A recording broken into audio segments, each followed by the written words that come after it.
All right, welcome to tonight's pre-training, the role of the parent guide. This is a pre-training for new parent guides of Guide by Your Side. We're going to get started with our pre-test questions. The first question reads, in a nationwide survey, 97% of parents of a deaf or hard of hearing child stated that they preferred to get support and information from another parent of a deaf and hard of hearing child. True or false? And then just check your answer in the box.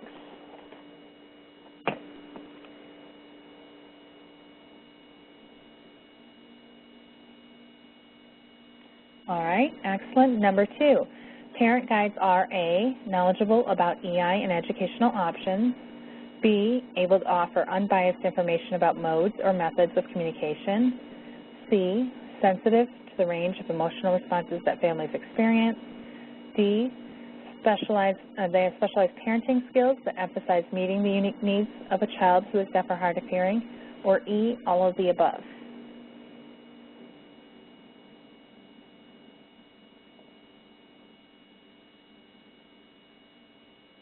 Okay. 3, an effective parent guide does not adhere to the theory of and practice of confidentiality. True or false?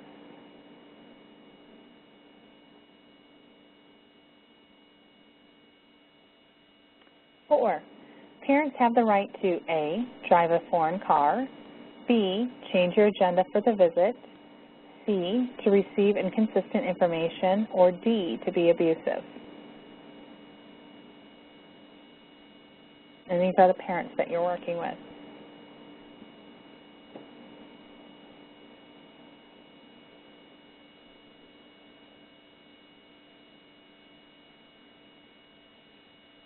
All right, and 5.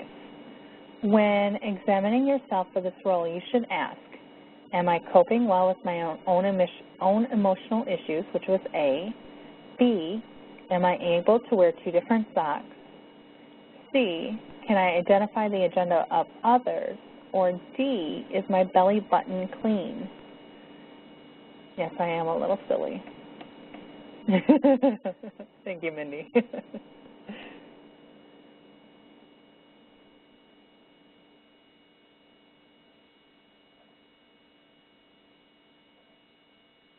All right. So again, welcome. We're going to go ahead and roll with the training here tonight. Why do we do what we do, and what is it that we're doing? So this is why we do what we do, because in a nationwide survey, 97% of parents of deaf and hard of hearing children stated that they preferred to get support and information from another parent of a deaf and hard of hearing child. We want to hear and learn from those that have been before us. And if you think about it, a lot of our situations in life are similar to that. I mean, if we're going to look at schools, we talk to other parents who may or may not use that school. If we're looking at cars, we talk to other individuals who may or may not have chosen that type of car that we're looking at.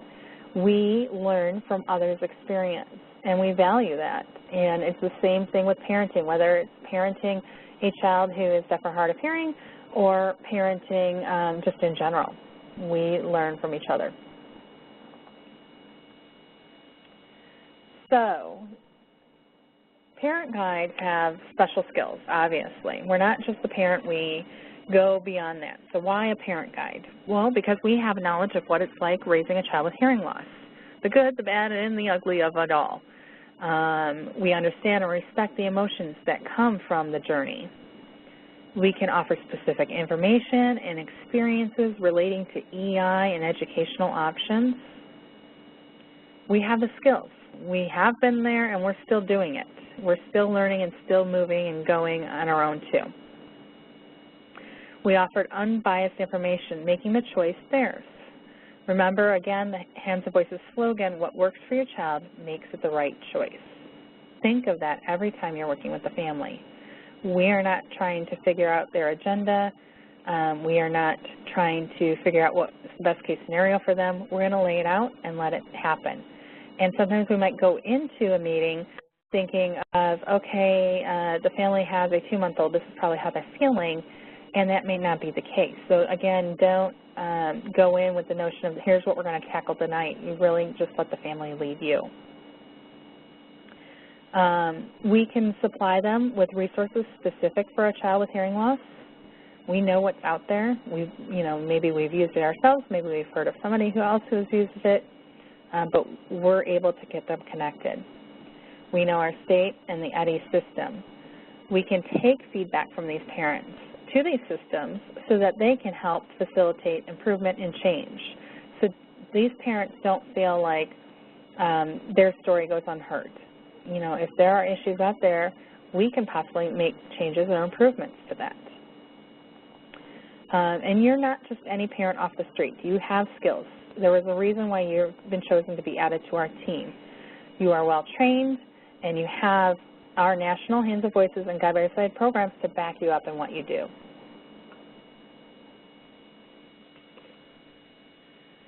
So what is the role of a parent guide really look like? Are you a professional? Are you a parent? Well, right now you are both. And it's interesting because today's meeting was with key players in the system and in the state this morning or this afternoon. And I left the meeting and I was speaking with a colleague and I said, I hope that they didn't see me as a troublemaker parent. And she goes, I don't see you that way. I see you as a professional. And it was interesting her take. Now, she didn't say I wasn't a troublemaker, but I hope that you begin to see yourself in both roles as well. And the reason why I felt that way is because I was the only parent in that room. The rest were professionals. Like, that's their job. They don't have a child with hearing loss. So you're a professional in the sense that you will take care of families in a timely and consistent manner. You won't make things up, and you won't discount what families have to share. Just because you've heard it before doesn't mean that you can't let that family share with you now again. You're professional in the sense that your voice has a place. Again, if you hear things, things that may not be working, or maybe something that needs a second look, you have somewhere to bring that to. Professional in the sense that you're constantly networking and sharing the Guide by Your Side mission, creating partnerships with professionals for really a team approach to providing care for the family. And as the parent, we get it. No one has to explain how or why they're feeling the way they do. We understand it, and we have the strength to be there and see them through that. As a parent, we can connect in a way that any of the other providers can't. We understand the questions that may come from extended family, the looks in the store, the questions, the personal questions that come from strangers who really don't have a place to be asking it in the first place. But we get it, and we can walk them through it. How do the families we serve understand the role? Don't keep them in the dark. Explain what you can do for them and why you're an awesome parent guide and what our program can do for them.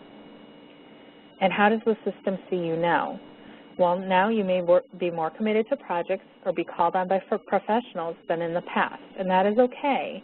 It helps us continue to grow. It helps to continue to stretch you as well, too. And remember, you are representing others. That baby that was born today with hearing loss, you are representing them and their family and making a difference. And as always, you must act professionally in regard to confidentiality, timeliness when representing the system, either when serving the families or working with professionals. You've got to keep that in mind. So here you can clearly see, the do column, the don't column, and remember some of these points, are in other trainings as far as like sharing your story and whatnot. So guides we know how to share their story concisely and appropriately. We're not going to walk into every meeting with a family, saying, okay, here's how it happened for me, and as you can see, I'm all right, so no worries. The point of the meetings isn't us. We provide unbiased, non-judgmental, emotional support. We go with the family's agenda. Again, let the family lead you unless they don't know what to ask or where to go. Then you take charge, but you never make choices for them. We share resources and information in a comprehensive manner. We maintain ethical standards and actively develop their knowledge base. So these families know more, they're able to make better decisions.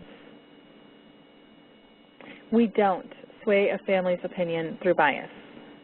We don't manipulate families to make one decision over another. We don't air personal issues and put ourselves in the spotlight. Again, it's about the families, not us. We don't provide intervention or professional services. And sometimes, you know, we've had guides in the past, or we currently on our team, that wear different hats. And so we might have a guide such as Allie, as we do know, who is a teacher of the deaf. But when she's in the role of the parent guide, she doesn't offer therapy. She doesn't teach sign language. You know, she offers suggestions. She shares her experiences. She provides resources. We don't give medical advice or share opinions about service providers. Again, I can't stress this enough. We never badmouth a provider, item, or service, because what goes around comes around, and we certainly don't want anything we say or do to scar the program. We may have had personal situations. I know my family's had a personal situation with a provider, with other things, but I don't share that. I don't want to skew another person's experience. And if you think about what's out there, think about all our communication modes. Think about the different amplification choices that we have. That's why we have choices, because not everything works for everyone. That's why we have more than one provider, you know, pediatric ENT out there. It's because not everyone clicks with everyone. And so many factors come into that. I mean, just not even the clicking part, but there's insurance to factor, distance to factor, and so forth. So leave the personal experiences out of it. Leave the I heard it through the grapevine out of it. Stick with the facts. So we provide that direct parent-to-parent support. We support families because we understand what supports helped us and what we wish we had, and sometimes the things that set us back. This gives us the unique perspective. And again, we're not going to lead the family saying, don't do this, it's a waste of time. We'll let them see if it works for them, and if it does, great, and if not, we help them move ahead. Sometimes you'll find situations where families will try it, and it's working, and then something changes. And you know what? You might have to reassess the situation and choose a different path, and that's okay. We are trained how to share what is enough, what is appropriate, and again, this is shared in other trainings that we have, but just remember the three rule.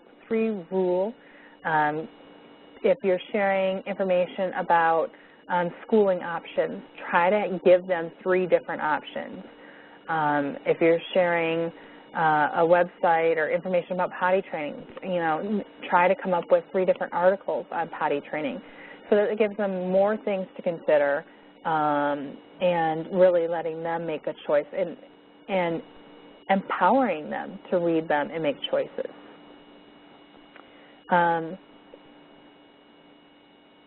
We are still just a parent. We do not judge them for what they say or how they are feeling. We are the safe place for them to share those things, and make sure you tell them that. Because if they need to get past those emotions to help their child and to move on in the journey, they need some place to do that. And let them bounce their ideas off of you. Why not? Again, and we're not going to say, well, that's silly or that's stupid, but just giving them that listening ear and giving them the direction that they need, helping them. Our team is so diverse. Our children are all different, from the ages of their diagnosis, degrees of loss, additional needs, amplification they used, what they used before, the journey in between, communication choices. Again, in our team, there's a little bit of everything, which makes us great. So please don't hesitate to use the team for suggestions, resources, and experiences. Put it out there. The best way to do that is the Yahoo group. We have it for a reason. Files are out there, as well as it's a great way to communicate with the team. And you know it's just going to the team. Well, and Karen and Ginger too. We are part of Hands of Voices National, which means beyond the 15 guides that are on the team, there are hundreds of them all across the world for us to network with. We lead our families to a bigger picture and network sharing through our program and leading them on to Hands of Voices. And that really is our end goal. When they are finished with the services that they need through Guide by Your Side, we direct them to our Hands of Voices chapter so that they can continue to be connected and have the opportunities to still network with other families and for their children to still be with peers and attend events and such. And through these national connections, relationships have been built with the key players in the system who recognize us as partners and, more importantly, as leaders. Yeah, we can do it. We are not just a parent.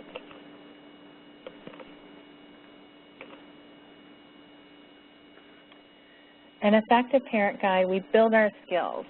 We really work hard to keep you up to date with what's happening in Illinois. We also listen to you and what your needs are. And this leads to us, trying to enhance the program with additional tools for use or tailoring our webinars with topics to help you expand your skill set. And again, we try to record the trainings so that you can view them if they're topics that we've had in the past, know that they're, still options for you to learn more about. For instance, syndromes associated with hearing loss, progressive hearing loss, cued speech. Those are trainings we have in the past, and it doesn't mean that we won't do them again in the future as a refresher, too. Things change. We are prepared for the family. We get back in a timely manner. Again, I can't stress that enough.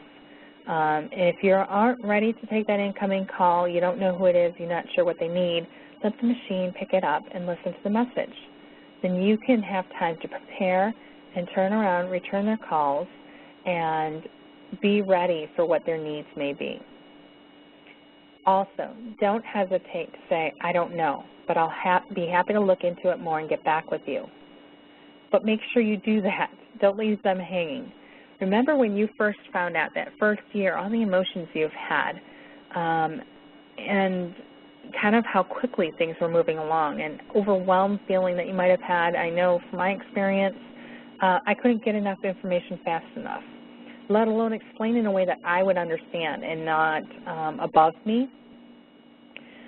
Remember, this is, more than likely what your families are experiencing. And just because we've grown out of that stage, it's still important to them, and they need help. So make sure you help them. Watch the language you use. Don't talk above them. Watch the acronyms, the ones that we could probably say in our sleep now. Make sure you take the time to ask them or explain the acronym. Sometimes even if you ask them and you say, well, don't you know what Eddie means? Well, maybe from the tone of your voice or, how it was phrased, they could be like, I should know what Eddie means. So I'm just going to smile and say yes, because they don't want to seem like they're not an appropriate parent for their child, which is not fair, but it's true. So, again, instead of posing the question to them, maybe just explaining it. Again, use your teammates, use me. We work together to support the team. This creates and maintains our seamless system of support. We do not talk about families that we're working with to our neighbors, our kids, our gym teacher, whoever. We're respecting the family. We don't want anyone talking about our situation, and it's the same with the families that we work with. And that's why it's very important when you are working with them that you have a quiet, private environment to do so at home. or if you're out. So before you walk through the door or pick up the phone, make sure you kind of check these points. Know your resources. Are you prepared for what the family has asked for? When I do an intake, I always ask families, is there anything I can tell the parent guide that you're interested in or need more information on so I can give them a heads up before they talk with you? And if there is, I jot it down on the intake form, and then when we talk, before you talk with the family, we have a one-on-one conversation, and I'll point those things out to you. So you will have some time to kind of do a little prep work. And, you know, if, again, you don't know, or if they surprise you with something that maybe I didn't share because they didn't share it with me, then, again, I don't know, but I can get back to you if you don't know. Know yourself. What am I awesome at? What needs some work? And what is my PBS, my personal belief system? Our PBS is a set of propositions held to be true based on our experiences, assumptions, and education. So PBSs are unique to me. We know what we know. I know what I know, and that's my PBS. So explore your PBSs and recognize when you share those truths, your truths, and what impact it will have on the family. Are we skewing the decision process? Okay? Our PBS is not to be used to manipulate a family. Know your role. What hat are you wearing? Again, you know, if you're in the early intervention system or if you're a teacher of the deaf and you're also a guide, what are you going in doing? Maybe you've known them before you were set up with a guide. Are you their friend? Are you their guide? You know, that also becomes a fine line. Understand that you might have intentions for this meeting, but again, the family leads the way. So your role might, or your agenda might not be what actually happens at the end of that meeting. Again, we all have limits. Don't tell them you understand if you've never heard about CMV, atresia microtia, or whatever else they might be sharing with you. That's okay. You can either, you know, ask them to explain it to you more, or if you think that that's something that the family doesn't maybe not be up to. Maybe they don't have the strength for that conversation, or maybe they're sharing with you that they're just so sick and tired of explaining it. Then probably might not be a good question or a good thing to ask. Well, can you tell me about it? Just carry them through that conversation and give them, you know, especially in a situation like that, give them suggestions to reduce the stress or something that they can do to take a break, because that sounds like what they might be needing in that situation. And then you'll have the opportunity after you're done talking with that family to explore it a little bit more. Again, reaching out to the team. It's okay not to know because this is how we grow. Think about everything you didn't know when you started on this journey and how much you know now. Amazing. Overall, our main intention is to empower the families to successfully lead their family, to tackle the unknown with confidence and power. So be positive with them. No one likes a Debbie Downer. You are a role model for them. If you emulate a positive and proactive behavior, they will take that and run with it. Again, the family leads you. You are there to guide the family from there. We do occasionally have families who are in the program that may send mixed signals or say that they're fine, but they don't want to exit the program. And we go through this in trainings on, you know, how to work through those situations with families. And if that isn't enough, don't hesitate to reach out to me and we can talk through it. Let the family know that you may offer suggestions or resources, but it's up to them to follow through and make choices and move ahead. Sometimes families need more time to process, so don't be discouraged if they aren't as quick to react on something as what you might have done. And again, if you feel that there is a situation where you need some more pointers on, don't hesitate to ask. point out the positive things. You know how we try to catch our kids being good? Same thing, because we all know what it's like, you know, when you get discouraged or when the journey kind of seems never ending at some point, or that another, you know, there's just, I'm sure another thing's going to go wrong because it's been all wrong up to this point. And sometimes we need a little pick-me-up. So, you know, there's certain things that we know that would be a positive thing for their child, maybe like using more language with their child, or turning on closed captioning, or, you know, wearing the amplification more consistently. Again, don't go in and knock them off their horse and you know, or go in and turn their TV and turn on the captioning for them. But if you visit them and you notice that there's no closed captioning on, that might spark conversations. You'd be like, you know what, I really noticed that once we turn on our closed captioning, my son's reading skills really strengthened, and honestly, now me and my husband can't live without closed captioning on the TV. We love it. And, you know, so it's just something to think about that I've learned on my journey, and I'm just going to toss it out there to you. And then maybe the next time you come to visit that family, if you've got the opportunity to do that, you see that the closed captioning is on, and you know, make a comment about that. Oh, awesome! I see that you have the closed captioning going on. How do you like that? Do you find it handy? You know, I'm sure you'll see some improvements in language.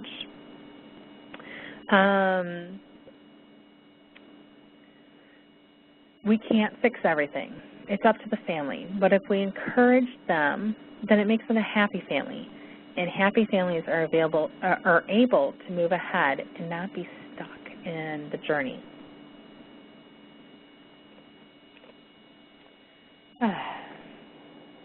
As a parent guide, you lead families, but overall, your leadership is dictated and driven by the family.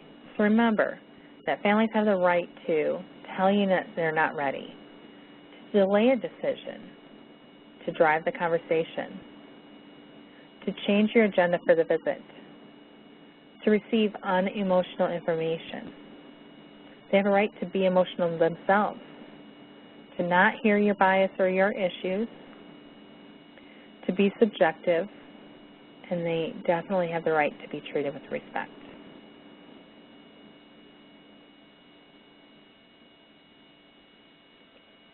Knowing your boundaries. Remember your boundaries as a parent guide. You are not the therapist, you are not the parent in the family, and you are not God. Know what you can do and what you want to do. A family wants you to join them at their IEP meeting. Is that okay? No. Give them the tools so that they can handle the IEP meeting on their own, because this is not going to be the only IEP meeting that they ever handle in their child's lifetime. A family wants you to be their friends on Facebook. Is that okay? No. Families and guides cannot be friends while their case is active with the family. And I know we touched on this before, but I'm just going to say it again. I don't want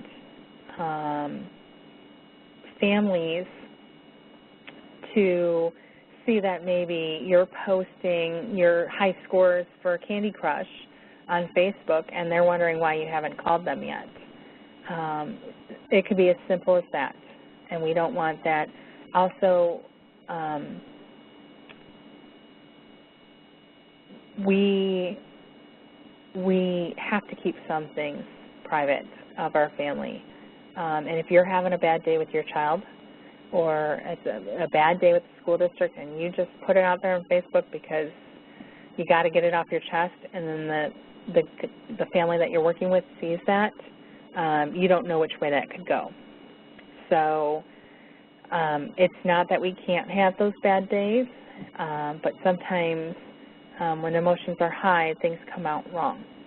And again, you're seen as leaders.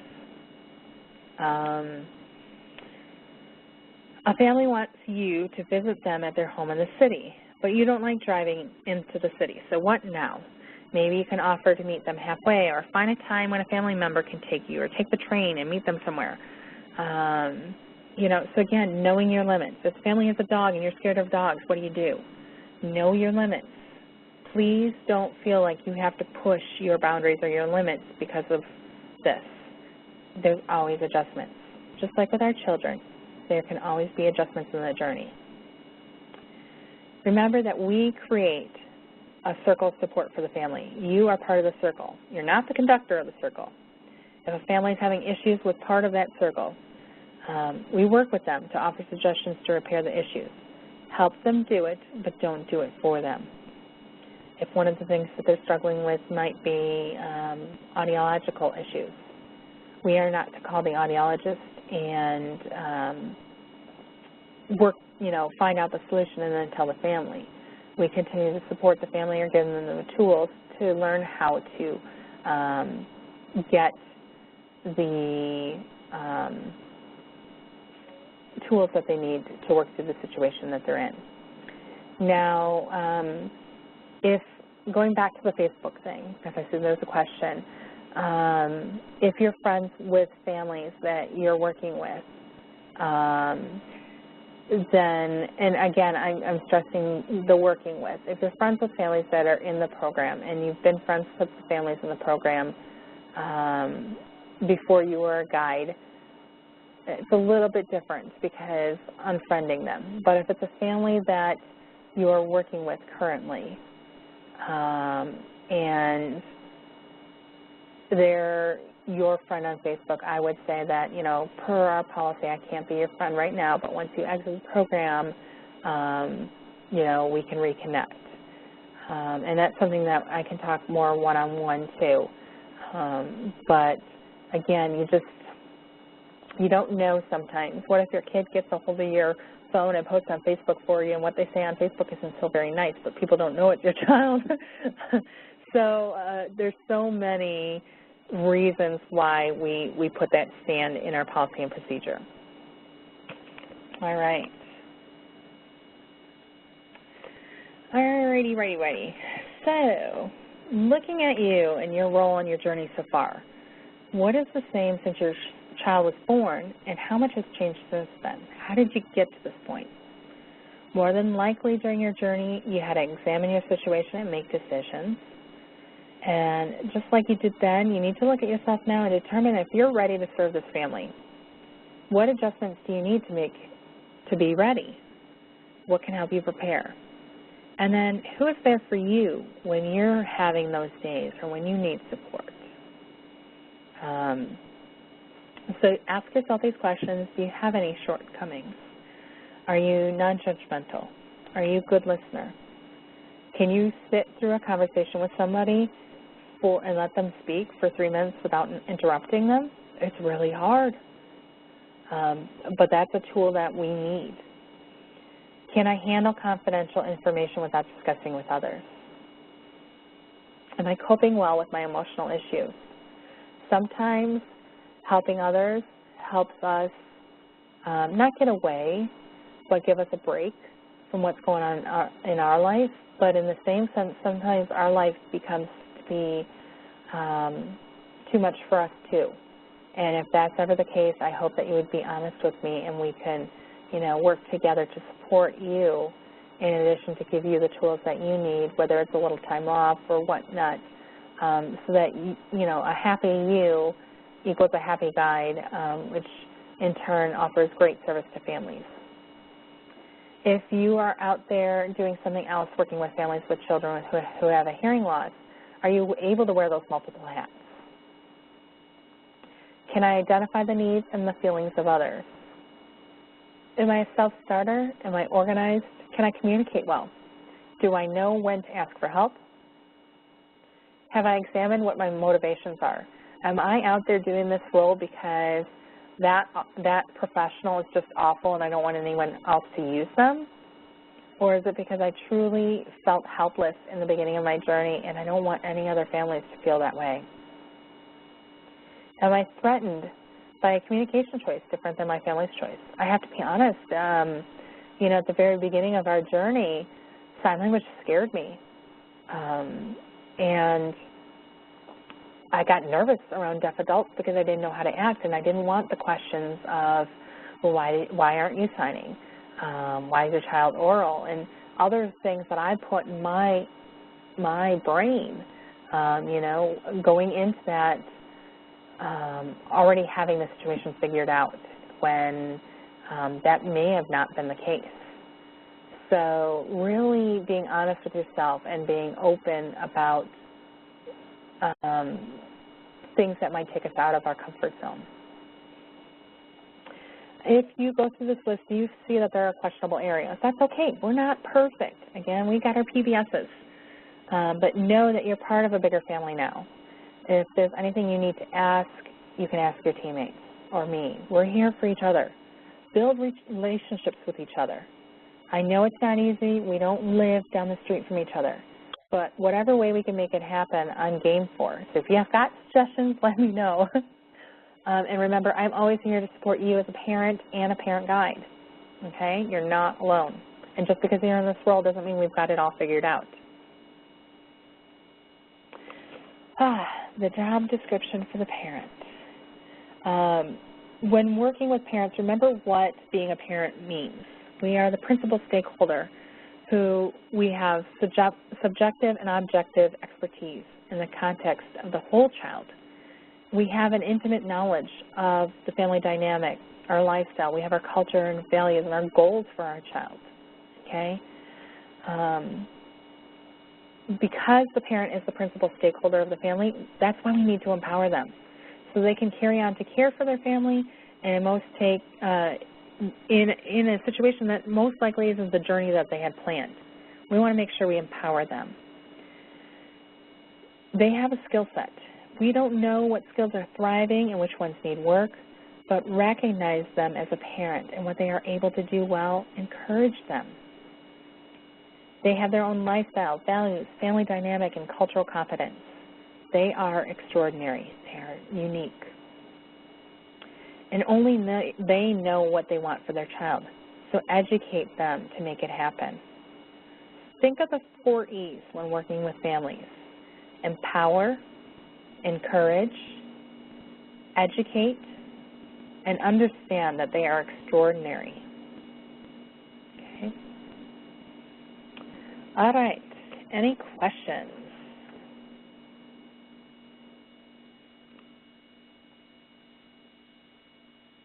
All righty. We will move on to the post-test. So, number 1, in a nationwide survey, 97% of parents of a deaf and hard of hearing child say that they prefer to get support and information from another parent of a child that has a hearing loss. True or false? Okay. Question 2. Parent guides are A, knowledgeable about EI and educational options, B, able to offer unbiased information about modes or methods of communication, C, sensitive to the range of emotional responses that families experience, D, we have specialized parenting skills that emphasize meeting the unique needs of a child who is deaf or hard of hearing, or E, all of the above.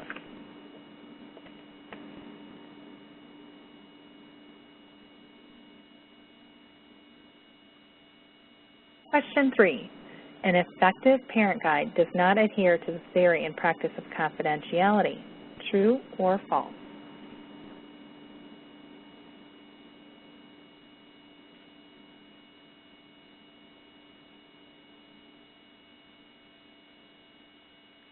Four, parents have the right to, and these are the parents that we're working with, A, drive a foreign car, B, change your agenda for the visit, C, receive inconsistent information, or B, to be abusive.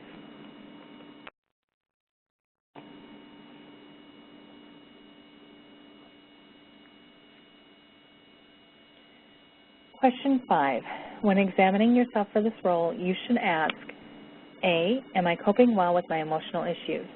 B, am I able to wear 2 different socks? C, can I identify the agenda for others or of others? And D, is my belly button clean? Oh my goodness.